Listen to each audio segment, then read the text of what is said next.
सभी को ओम राधे राधे। आज हम लोग एक ऐसे विषय पे चर्चा करेंगे जिससे कहीं ना कहीं आप भी परेशान है। मैं भी अपनी लाइफ के अंदर बहुत इससे परेशान हुआ हूँ। लगभग मेरी लाइफ के अंदर ये 4 साल तक रही थी, जिसको हम लोग एक दोस्त बोल सकते हैं, क्योंकि इसको बीमारी तो हम कह ही नहीं सकते। और आप भी कहीं ना कहीं इससे परेशान है, इसलिए आज आप मेरा वीडियो देख रहे हैं। तो आज हम लोग इस वीडियो के अंदर बस अपनी लाइफ स्टोरी के बारे में ही बताएंगे कि मेरे साथ क्या क्या बीता था और मैं किस तरह से इससे लड़ा और आज किस तरह से मैं इससे बाहर हूँ। पूर्णता से कुछ भी खा पा रहा हूँ, कुछ भी कर पा रहा हूँ। तो मेरी लाइफ की स्टोरी स्टार्ट होती है आज से 4 साल पहले, जब हमारी स्कूल की क्रिकेट की टीम उतर रही थी। लेकिन उससे पहले भी जो मेरा खान पान था वो होता था पानी पूरी, बाहर की पनीर की सब्जी, बाहर का ही खाना। रोज मैं कुछ ना कुछ खाता था, कभी जलेबी, कभी मोमोज। मोमोज तो आप समझो मैं रोज खाता था। तो क्रिकेट की टीम उतरी, कभी प्रैक्टिस मैंने की नहीं थी। खेलना आता था, घर में खेलते थे तो उसकी वजह से खेलना आता था, बॉल फेंकनी आती थी। मतलब जो एक शरीर को एक्सरसाइज की ज़रूरत होती है कि अचानक से हम लोग कुछ भी भारी काम करते हैं तो हमारा हाथ दर्द होता है, पैर दर्द होते हैं। अचानक से आपको बोल दे कि 100 सीढ़ियाँ चढ़नी है तो आपके हाथ पैर रात को दर्द होने ही है। तो उसी तरह से मैं भी रोज प्रैक्टिस करने चले जाता था। हाथ पैर दर्द होते थे तो भी मैं बॉल फेंकता था। उस टाइम तो इतने खतरनाक हाथ पैर दर्द होते थे, लेकिन क्या करूँ, जोश इतना था कि नहीं नहीं नहीं, क्रिकेट की टीम में पहली बार उतरे हैं, जाना है जाना है।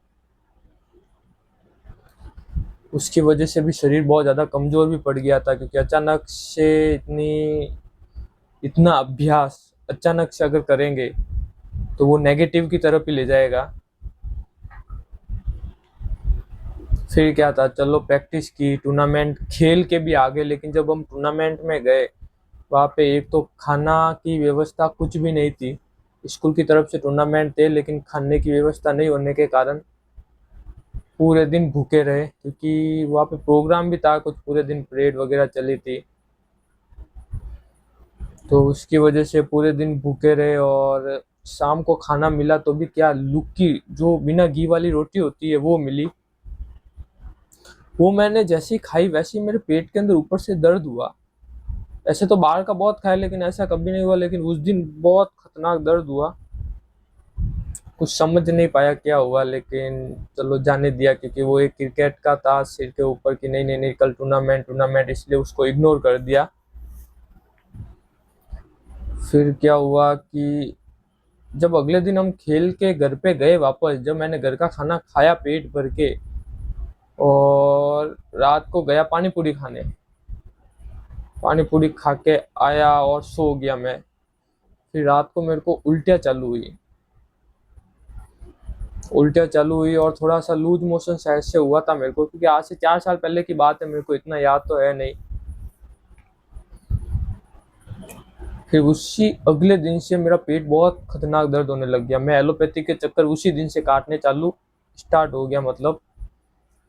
तो एक दिन हुआ, 2 दिन हुआ, फिर कंस्टिपेशन होने लगा मेरे को। धीरे धीरे उस कंस्टिपेशन का लेवल भी इतना बढ़ गया कि मेरे को 7 दिन तक मोशन नहीं आया। आप समझ सकते हो कि एक नॉर्मल इंसान और उसका अगर 7 दिन तक मोशन नहीं आया तो उसके सिर के ऊपर जैसे किसी ने पहाड़ फेंक दिया हो वैसा महसूस होगा। और मेरे को जब 7 दिन तक कंस्टिपेशन होता रहा, मैं एलोपैथिक डॉक्टर के पास भी गया, डॉक्टर ने दवाई दी। फिर वजन वजन गिरना चालू हुआ, बहुत सी दवाइयाँ ली और बहुत परेशान हो गया। डिप्रेशन एंजाइटी आ गई थी, समझता कुछ नहीं था इनके बारे में। लेकिन फिर भी इतनी, मतलब एक तरीके से बोल सकते हो नॉर्मल भाषा में, टेंशन, क्या हो रहा है, अभी आगे क्या होगा। तो उसी मतलब समझो ना, 7 दिन तक कंस्टिपेशन हुआ, डॉक्टर ने दवाइयाँ दी तो कुछ फर्क नहीं पड़ा, वजन गिरना चालू हुआ। मैंने 4 से 5 किलो वजन कम हुआ, तब मैं पतला दिखने लगा। तो मम्मी पापा मेरे को डॉक्टर के पास लेके गए। डॉक्टर ने कहा ये इतनी बार आ गया है, तो फिर मेरी सारी रिपोर्टें करवाई, लीवर की करवाई और भी सोनोग्राफी वगैरह बहुत सी करवाई, सब नॉर्मल आई। डॉक्टर ने कहा कुछ नहीं है, इसके मन के अंदर कुछ वहम हो गया है। मैंने कहा वहम एक रात के अंदर पता नहीं कैसे हो जाता है वहम, एक रात के अंदर तो किसी को वहम होता नहीं है। तो फिर धीरे धीरे यूट्यूब पे देखना स्टार्ट किया कि ये प्रॉब्लम है, कुछ समझ नहीं आ रहा है क्या करूँ, इतनी टेंशन, रात को नींद बिल्कुल नहीं आ रही है, नींद आनी बंद हो गई। फिर धीरे धीरे करके मैं आयुर्वेदिक डॉक्टर के पास गया। जो डॉक्टर थे उन्होंने मेरे को त्रिफला चूर्ण वगैरह दी, नॉर्मल चूर्ण वगैरह दी थी, रिलीफ कुछ भी नहीं। 15-20 दिन ली, कुछ भी रिलीफ नहीं। चलो त्रिफला से हल्का बहुत कंस्टिपेशन वो सही हो जाता था, लेकिन रिलीफ नहीं मिल रहा था। फिर क्या था, लगभग 1 महीने तक ऐसे ही चलता रहा। फिर डॉक्टर जो होते हैं एलोपैथी के, उन्होंने मेरे को एक टैबलेट दी थी जिसके ऊपर लिखा हुआ था कि आईबीएस के सिम्टम्स जो होते हैं, पेट के अंदर मरोड़ वगैरह, उसमें थोड़ा सा वो आराम देती है दवाई। मैंने कहा ये आईबीएस है क्या? वो चैट जीपीटी पर ही मैंने सर्च किया था कि इससे होता क्या है। तो उस दवाई से मैंने आईबीएस के बारे में सर्च किया, तो आईबीएस के जो सिम्टम्स है और मेरे जो सिम्टम्स थे वो सेम थे। कंस्टिपेशन हो रहा था, ये हो रहा था। फिर क्या था, डॉक्टर के पास गया, आईबीएस के बारे में पूछा। डॉक्टर ने कहा इसका तो कुछ इलाज है ही नहीं। मतलब डॉक्टर ने कहा ये टैबलेट लो और क्या होता है आईबीएस, और कुछ भी नहीं है। ऐसे ऐसे कर करके घूमता रहा, चक्कर काटता रहा, लेकिन फर्क बिल्कुल नहीं था, 1% भी नहीं। वजन गिर गया मेरा कम से कम 15 किलो, 55 से आ गया 40 किलो पे मैं। अभी कोई इंसान अगर 2 महीने में 55 किलो से 40 किलो पे आएगा, या 44 या 42 कुछ किलो था वजन, तो उसको कितनी टेंशन होगी। मेरे साथ भी यही हुआ। फिर क्या था, मम्मी पापा डॉक्टर के पास लेके गए। मैंने कहा नहीं, क्योंकि यूट्यूब पे वीडियो देख के उन्होंने भी बोल दिया था इसका कुछ इलाज है ही नहीं, आप कहीं पे भी जाओ। तो मैंने कहा नहीं नहीं, डॉक्टर के पास तो नहीं जाना, ऐसे पैसे बर्बाद नहीं करने। तो बहुत दिनों तक तो ऐसे ही चलता रहा। फिर मेरी लाइफ के अंदर मेरा सबसे अच्छा पल आया। मेरे को एक वीडियो दिखा जो किसी न्यूरोथेरेपी वाले का था। उसने मेरे को कहा कि योगा तो आपको करना पड़ेगा, कुछ भी करो योगा तो आपको करना ही पड़ेगा, लेकिन हमारे पास भी आना पड़ेगा। मैंने कहा ऐसा क्या है इसमें, न्यूरोथेरेपी में हाथ पैर ही तो वो दबाते हैं और पॉइंट दबाते हैं। उन्होंने मेरे को पैसे बहुत ज़्यादा बताए थे, तो मैं उधर तो जा नहीं पाया। कोशिश की थी, लेकिन हमारे एरिया में ही एक न्यूरोथेरेपी वाले थे, उनके पास मैं गया। कम से कम मैंने 15 दिन तक अपना इलाज करवाया, मतलब ट्रीटमेंट करवाया। 15 दिन के अंदर 10 से 15% कंस्टिपेशन रिलीफ हुआ। 10 से 15 या 20% ही, मैं इससे ज़्यादा नहीं कहूँगा। लेकिन जो योग आसन थे वो मेरी लाइफ में आए। मैं 10 से 15 मिनट धीरे धीरे अभ्यास करना स्टार्ट हुआ आसन के अंदर। और कह सकते हैं एक तमोगुण का जो प्रभाव होता है आईबीएस के अंदर, वो हमारे ऊपर बहुत ज़्यादा होता है, जैसे आलस्य, टेंशन की वजह से। और तो उसकी वजह से क्या हुआ कि मन बिल्कुल नहीं लगता था, बार बार भटकता था। लेकिन चलो कोई नहीं, फिर भी मैंने कम से कम 2 महीने तक वो आसन के अभ्यास किए, क्योंकि उन्होंने कहा था आपको कम से कम 2 महीने करने पड़ेंगे। बहुत मुश्किल से 2 महीने किए, लेकिन रिलीफ मेरे को मिला कम से कम 40%। और न्यूरोथेरेपी मैंने 15 दिन के बाद छोड़ दी, क्योंकि बहुत महंगी पड़ रही थी न्यूरोथेरेपी, रोज के 400-500 रुपये जो भी वो ले रहे थे अपने हिसाब से। तो मैंने वो भी छोड़ दी। कंस्टिपेशन रिलीफ हुआ, आसन करता था रोज। लेकिन जो डाइट होती है ना, वो हमारी जिंदगी बदल सकती है, आपकी भी बदल सकती है और मेरी भी बदली है। जब डाइट में लेना स्टार्ट हुआ, तो लगभग 1 साल में से अगर आप 2 महीने मानो तो कुछ भी रिलीफ नहीं मिल रहा था। कुछ भी खाओ, क्योंकि वो पच ही नहीं रहा था, क्या रिलीफ मिलेगा। लेकिन 2 महीने तक करने के बाद धीरे धीरे वो नॉर्मल लगना स्टार्ट हुआ था। तो 70% तक जब मैं रिकवर हुआ 1 साल में, क्योंकि ये बहुत लंबी बीमारी होती है, बीमारी नहीं कह सकते, सिम्टम होते हैं जो हमारी दिनचर्या बिगड़ती है उसकी वजह से होते हैं, या हमारी लाइफ स्टाइल सही नहीं होती है उसकी वजह से होते हैं। तो कम से कम मैंने 1 साल तक पूर्णता से दिया था, मतलब पूर्णता से कह सकते हो कि आसन करता था, धीरे धीरे प्राणायाम भी करना स्टार्ट हुआ, 70% रिकवर हुआ। फिर मेरी जिंदगी की एक बोलते हैं ना, भगवान ने वो ठोकर लगवाई थी, मैं वापस नीचे गिरना स्टार्ट हुआ। किस तरह से? मैंने वापस नॉर्मल घर का खाना स्टार्ट कर दिया। घर का खाना धीरे धीरे नहीं, अचानक से ही, मतलब धीरे धीरे गेहूं की रोटी खानी स्टार्ट कर दी। और गेहूं तो सबसे बड़ा दुश्मन है आईबीएस का, व्हीट जिसको बोलते हैं, जिसके अंदर ग्लूटेन होता है, सबसे बड़ा दुश्मन है। तो मैंने क्या किया कि गेहूं की रोटी खानी स्टार्ट कर दी वापस, मैंने गोभी खानी स्टार्ट कर दी, भिंडी खानी स्टार्ट कर दी। धीरे धीरे धीरे धीरे धीरे वापस दिनचर्या वो के वो नीचे गिरती गई, तमोगुण ऊपर चढ़ता गया। और योग के आसन मैंने नहीं छोड़े उस टाइम। अभ्यास 1 साल में इतना हो गया था कि मन को मार के भी करना है, लेकिन आसन करना है। तो सुबह रोज मैं लगभग 4 से 5 बजे उठ जाता था। तो 4 से 5 बजे उठकर मैं नियमित आसन का अभ्यास करता था, लेकिन कंस्टिपेशन मेरे को बहुत, मतलब हो रहा था लेकिन कम हो रहा था। एक नॉर्मल इंसान की तरह मैं नहीं जी पा रहा था इतना आसन और करने के बाद भी। मन में कहीं ना कहीं यही लगा रहता था, इतना करने के बाद भी क्यों नहीं हो रहा है, क्यों नहीं हो रहा है। फिर घर वाले पीछे पड़ गए, क्योंकि वजन भी गिर गया था, वापस गिर गया था। बढ़ा था 10 से 15 किलो वजन, 10 किलो वजन बढ़ा था लगभग, लेकिन फिर वापस गिर गया 4 से 5 किलो। तो घर वाले बोले कि तेरे साथ क्या है, हर साल तेरे साथ ये क्या हो रहा है, कभी सही होता है कभी वापस ऐसे हो जाता है। तो फिर घर वाले मेरे को एक नाड़ी वेद जो होते हैं, नाड़ी वेद बोल सकते हैं या पता नहीं, उनके पास लेके गए। तो उन्होंने बोला कि कुछ नहीं है, पाचन कमजोर है इसका, तो इसके लिए वही आयुर्वेदिक दवाइयाँ दी, कुछ रिलीफ मिलता है नहीं। फिर क्या था, उससे तो कुछ रिलीफ मिलने वाला था नहीं, इसलिए मैं दवाई वो पहले तो ली थोड़ी बहुत और फिर छोड़ दी। और फिर मैंने घर वाले को बोल दिया, मेरे को जीना है जैसे जीने दो प्लीज। तो घर वालों ने भी फिर इतना कहना बंद कर दिया कि इसको करने दो जो ये कर रहा है। मैंने उनको टाइम दे दिया था कि इतने टाइम तक प्लीज आप रुक जाओ, मेरे को करने दो।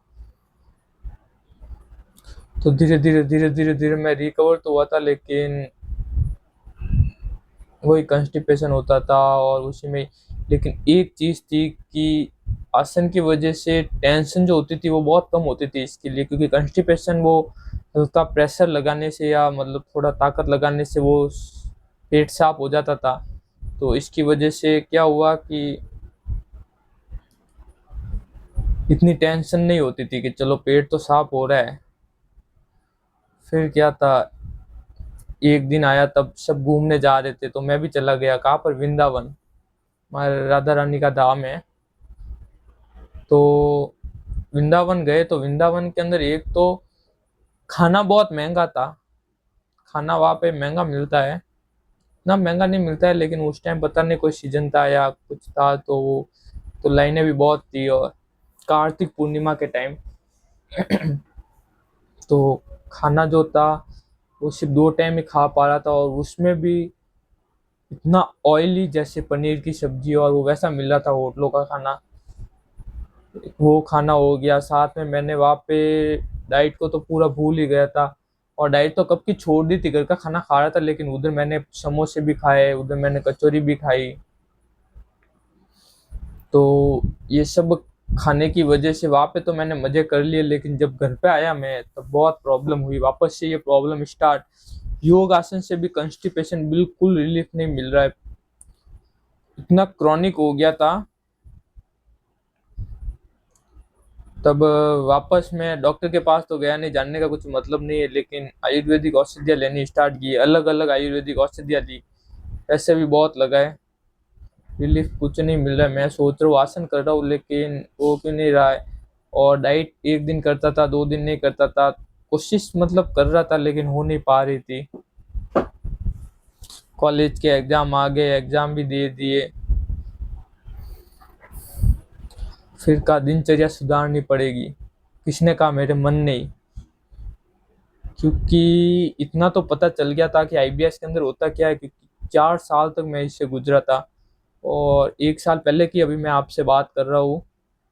ज़्यादा बड़ा वीडियो मैं बनाना नहीं चाहता। तो लगभग 3 महीने मैंने, मतलब 1 साल का वो योगा का कोई डिप्लोमा कोर्स है, वो मैंने ज्वाइन कर दिया था। उसकी वजह से मेरे को लाइफ स्टाइल के बारे में या डिसीज के बारे में बहुत पता चला।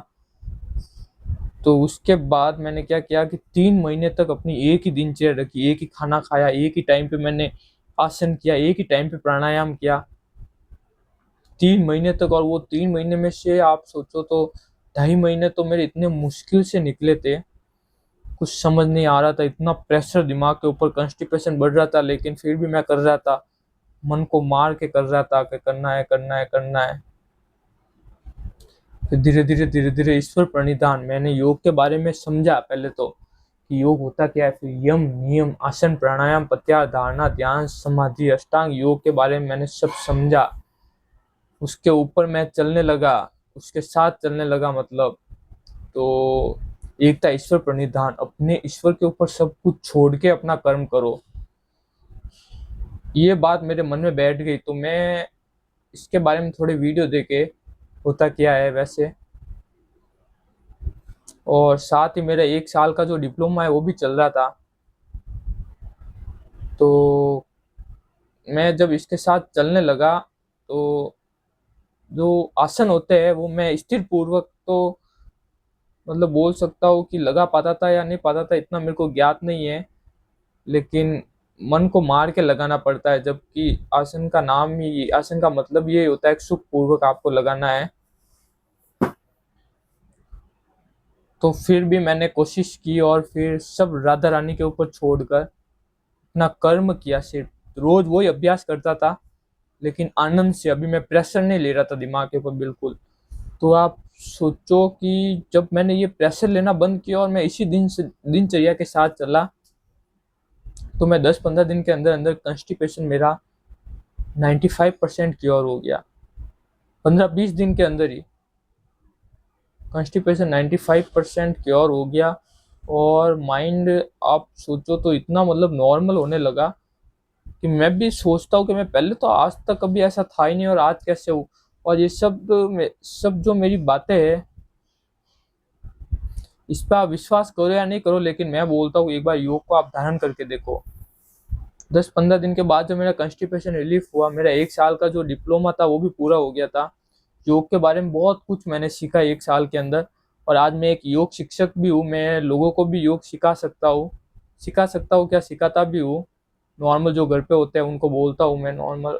और जैसे ध्यान के अंदर जो ध्यान की विधिया है, आनापानसति विपासना, वो तो आईबीएस के लिए अमृत बोल सकते हैं एक तरीके से। अगर आप कुछ भी आसन का अभ्यास नहीं कर सकते तो आप बस ओनली फॉर अपनी आंखें बंद करो और बस उसको देखो। उसको देखने से ही आपकी सारी प्रॉब्लम सही हो जाएगी, और ये मैं गारंटी के साथ कह सकता हूँ। लेकिन उससे पहले आपको थोड़ा आसन का भी अभ्यास करना पड़ेगा, प्राणायाम का भी अभ्यास करना पड़ेगा। आपको सिर्फ अपने ऊपर 10 से 15 मिनट देने पड़ेंगे। 10 से 15 मिनट ही बहुत है आपको अगर इससे बाहर निकलना है तो, क्योंकि ये शुरुआती फेज है। फिर अपने आप इससे पूर्ण बाहर निकल जाओगे और आपका अपने आप समय भी बढ़ जाएगा। जब मैं पूर्ण रिलीफ हुआ, मतलब पूर्ण तरीके से हुआ, तो धीरे धीरे मैंने नॉर्मल खाना खाना स्टार्ट कर दिया, जिसके अंदर मैं मिक्स्ड ग्रेन की रोटी खाता था, गाय का घी खाता हूँ, अभी भी खाता हूँ, मतलब दाल। और सब्जी के अंदर मैं सिर्फ लौकी, तोरी, टिंडी, आल, ये सब्जियां मैं खाता हूँ। तो अगर आपको भी कुछ आईबीएस की डाइट के बारे में जानना है, या आईबीएस के बारे में कुछ जानना है, कौन सा आसन इसके अंदर बेहतर काम करता है, और योग थेरेपी, जो योग चिकित्सा है, उसके बारे में अगर आपको कुछ जानना है, ट्रीटमेंट के बारे में, कैसे ट्रीटमेंट करना है, तो आप मेरे को बेझिझक कॉल कर सकते हो। और अगर आपको कोई और आईबीएस के बारे में, मतलब कुछ भी आईबीएस के बारे में कुछ प्रॉब्लम है और घरेलू उपचार के बारे में जानना है, तो भी आप मेरे को कॉल कर सकते हो। और इसके ऊपर भी मैं बहुत से वीडियो बनाते रहूँगा। अगर आपको हमारा वीडियो अच्छा लगे तो वीडियो को एक लाइक कर देना, इससे ज़्यादा मैं कुछ नहीं बोल सकता हूँ। लेकिन एक चीज़ बोलूँगा आपको, आईबीएस के अंदर योग आसन तो करनी पड़ेगी। आप बोलते हो कि मैं साइकियाट्रिस्ट के पास जाऊँगा, साइकियाट्रिस्ट कुछ नहीं करने वाला है, कुछ भी नहीं। वो तो ना गारंटी देगा कि मैं आपकी बीमारी को सही कर दूंगा, क्योंकि ये बीमारी है ही नहीं। इसको जब आप भूल जाओगे कि ये बीमारी है, छोड़ दोगे कि ये बीमारी है, तब आप पूर्णतः से इससे बाहर निकल सकोगे। और मैं भी थोड़ा वो अंदर से नर्वस हो रहा हूँ, क्योंकि कैमरे की तरफ फर्स्ट टाइम आया हूँ। बहुत से लोग साइकियाट्रिस्ट के पास जाते हैं और वो दवाई खाते हैं, 6-6 महीने तक, 1-1 साल तक खाते हैं, उनका वजन बढ़ जाता है, लेकिन अंदर से जो ताकत होती है वो बिल्कुल नहीं होती उनके अंदर, क्योंकि उन्होंने अपने मन के ऊपर काम किया ही नहीं कभी। इस मन के ऊपर जब तक आप काम नहीं करोगे, जब तक कुछ समझ ही नहीं पाओगे कि ये हो क्या रहा है मेरे साथ, ये किस चीज की प्रॉब्लम है। वही है, आपको मन के ऊपर काम करना है, योग के साथ जुड़ना है और धीरे धीरे इससे पूर्णता से बाहर निकलना है। तो चलो अभी आगे और वीडियो के अंदर मिलते हैं। मेरे को भी थोड़ी अगर हिम्मत मिलेगी, आप इस वीडियो को पूरा देखोगे तो एक लाइक कर देना। और फर्स्ट टाइम है कैमरे की तरफ, क्या मैं तो आज तक कभी फोटो खिंचाते हैं तब भी पास में नहीं जाता हूँ खुद बोल के मेरा फोटो खींचो। वो तो कोई घर वाले बोल दे एक खींचा तब मैं खिंचा देता हूँ। तो नर्वस हो रहा हूँ थोड़ा सा, इसलिए फर्स्ट टाइम कैमरे की तरफ आया हूँ। तो अगर कोई गलती हो तो क्षमा कर देना। आपको राधे राधे।